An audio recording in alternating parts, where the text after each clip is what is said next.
Okay. All right. Hope everybody's doing well. I get my phone out of the way for you. Okay.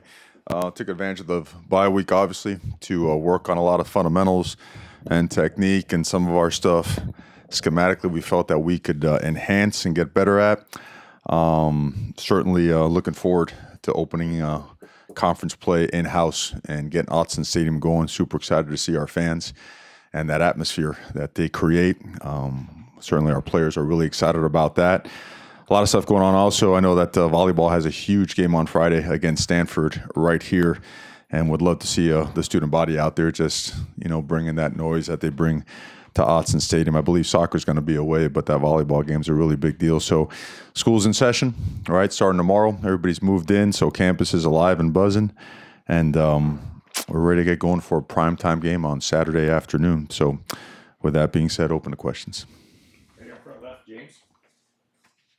Brendan and Micah make their debuts on the depth chart this week. Mario and Jawan lowers down, lower than he's ever been. What's an update on those three receivers? Well, Micah is set to go full go practice. He practiced with us last week, practiced with us yesterday, and looked really good. So feel really optimistic about him playing this weekend. And Brendan is right there as well. I think both those guys, as long as they continue to progress throughout the course of the week, we feel they have a really good chance of playing. Because Jawan's has lingered for a while, I'm a little bit more cautious to say that he will be ready. That being said, there has been significant process in his healing process as well. So I guess so the best way to posture that on that organizational chart is at least it gives an indication where we're working our way there, and a couple guys are a little bit ahead of the other one. Right here on the right, Ryan. Mario, I was curious, what is your reaction to the new California law, proposed law in 2023 to allow players to benefit from their likeness? Mm-hmm. Well, I certainly believe that in any way that we could help the student athletes, and I think it's our obligation, our responsibility. We certainly do a lot for them here, and I know what it's like. I've been there, I don't know enough about what the rules are, what the format is for that. I'm all for making sure that we maximize what they can benefit from or how they can benefit. I would have to have like a format and a blueprint of exactly what all those recent, this information that has been put together regarding that to get a better feel for exactly what it is they're saying. So part of my ignorance, I just haven't taken a deep dive into that. I guess a few other guys, just from an injury perspective. Lance Willowhite was someone you said you thought might be back around the same times as these guys, and then Austin Falu and Cyrus Abibalikia were. Yeah, Cyrus is full go now. He practiced yesterday and looked really good. Lance and J.R. Waters are both getting closer to playing. I thought Lance looked pretty good yesterday, running around. We just don't have him doing all the practice. I would say the real physical stuff that would be more demanding, on his legs. And Austin had a good week. I know he played sparingly last game. We don't see him having a significant injury, but just got tweaked up and banged up a little bit. He's progressing well, so we expect to have him for this week as well. Here on the left, James.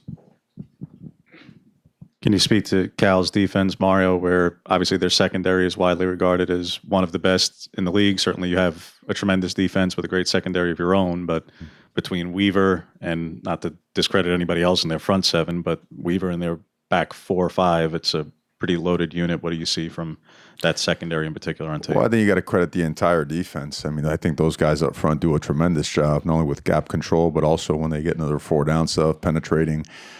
They certainly collapsed the pocket, did a great job of that last week, and really just about took over the game. So, but they're so multiple on defense. I mean, you'll see an odd front, you'll see a 4-down front. They'll cloud the coverage to the field, to the boundary. They'll play some of their quarter stuff and quarter half. I mean, they're very they make it difficult on the quarterback with the pictures that they present. And then they have really good personnel. They can play man coverage. They can play press man, catch man. They match coverages really well. And I'll tell you what, there's a good amount, a significant amount of different pressures that also make it difficult for other teams to block them. So it's really impressive. They're hard-nosed, they're tough, they're disciplined. They're also very talented. I think that gets lost a little bit. People just say, well, they're tough, and they're really, really talented, and they're coached really well. They got a great team. And because of Cal's defense, how important is it for a quick start, like the games you guys have had so far in the first half, outscoring opponents and stuff like that? I think it's always important inside a conference play, especially when you're at home, to have that opportunity to start fast and sustain and finish. I think you're seeing a lot of conference games that go a lot of different ways, right? You see fast starts, then you see some teams that maybe don't finish as well or kind of get in a rut in the middle. And that's why it's so competitive in the Pac-12. So with teams like this, teams like Cal, everything's important. There is no little thing. Sometimes you say, well, you got to stress the little things. Well, there's no such thing as a little thing anymore when you're in conference play. They're all big things. Over the last several days, it looks like there's been a player announced a transfer in and announced a transfer out. I wonder if those are things you can talk about right now. Well, the only thing I could really comment on is J.J. Tucker is handling some personal issues. There is no guarantee he'll be on the team or off the team yet, and I'll keep you posted with any information regarding that.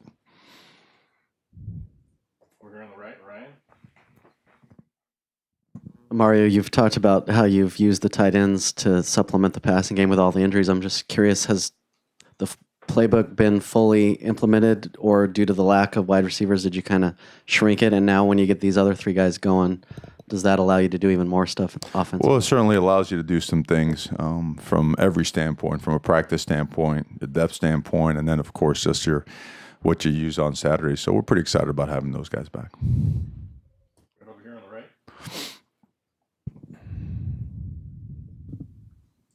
Mario, how do you feel about how much does the bye week help your team? And also, how do you feel about the new system, which allows you guys to have 2 bye weeks through the whole season? I like it. I really do. I think there's the ability to heal up, the ability to kind of just stop for a second, see where you're at, reassess, develop more guys. I think it's critical. I really do. It's a great format. It's a great format and something that we've taken full advantage of. And you got to have that balance. You got to have the balance where you are working, you are remaining sharp, or you're sharpening, your tools and getting better. But you certainly don't want to take on the pounding of a game week, right? Because that's the benefit of a bye week. You're going to be able to get some guys back and maybe spare yourself from few extra collisions that you would have. So no, I'm a big fan of it. And you know what? We take a lot of pride in studying how to use the bye week, because we use it not only for football purposes. Us not starting school till this week, we used it also for developmental, like personal and professional development purposes, and got those guys out, different site visits and networking opportunities throughout town and in Portland. Had some guest speakers in town. So, it's almost like camp, right? Where you have them all to yourself and you have a tremendous opportunity to help these guys grow from the inside out. So I'm greedy like that. I'd take any bye week that you can have as often as possible. Returning a couple guys at receiver this week. Did Spencer Webb and David Davis, do those guys stay at receiver? Do you move them around a little bit, or kind of what's the plan for them? Well, that's a good question. And Spencer Webb has done a really good job and has made some big plays. And David has stepped in and done a great job. And both of them have been unselfish players, right? Because Spencer was playing tight end, David was playing some corner, and they were both they were on their way to being productive at those spots as well. So we're going to see how tomorrow goes. There's still some unknowns now, that comes with the week. And as we get into it and we feel pretty optimistic about it, may there be some moves? There might. And if there is, we'll certainly get that to you so you have that information. Right here in the front, James. With Juwan, Mario, because there's been players across the country who are perfectly healthy who have already elected to use the 4-game redshirt rule to their benefit. I realize he's a grad transfer, and this was never part of his plan or thought process. Mm-hmm. At any level, because now we're into the 5th game week and there's uncertainty, has there even been a conversation about potentially returning for him? Because obviously there's a lot of games to go and the postseason could be particularly long, possibly, but at the same time, this is not a situation he ever thought he would be in either. All focus is on playing right now. No conversations about redshirting. Right here in the middle. With Cal quarterback Chase Garbers out, how does that change your game plan for this week? Well, number one, we don't know who's going to be in or who's going to be out.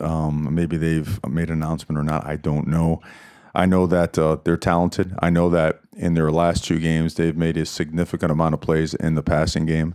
And I know Garbers is a talented guy, but you see, I have a pretty good memory. And I remember Motzer, at UCLA actually replacing, right? Was it Rosen, if I'm not mistaken, and going in there, and I think he actually beat Cal, if I'm not mistaken, if I have that information correct. But so we're looking at a team that has talent outside, that has big backs that get downhill in a hurry. I mean, there was one particular drive last week, they handed the ball off 12 times in a row and scored.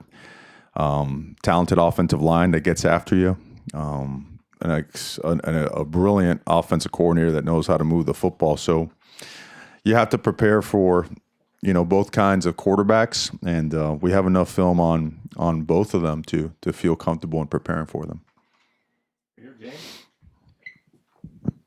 When you were watching the game, whether it was Friday night or Saturday with them, stylistically, because that game did not look to a lot of people like a Pac-12 game traditionally has looked, a lot more wide open, but that was very much a traditional and hard-nosed and philosophically, quite frankly, a lot of things that you preach. How much did you, as just a objective third party, enjoy? You got to play both teams, just enjoy what they were doing. Were you fond of the way that those two teams were playing, both of them? Well, I think in general, I think when you watch the Pac-12, that's what you're seeing now. You're seeing the quality of play, the caliber of athlete and recruit coming into the conference. It's just becoming more physical, much more competitive. I mean, how many games are coming down to that last quarter, the last drive? It's becoming commonplace, right? So, but I enjoyed watching the game. Certainly those guys, they got after each other now. I mean, you watch the line of scrimmage, both teams ran the ball hard. Both teams tackled well, made some big plays, and again, coming all the way down to the end. So, like we all know, every single week, inside of conference play is going to be, the equivalent of a playoff game. Good. All right. Thanks, Coach. Okay. Thanks, guys. Have a good one.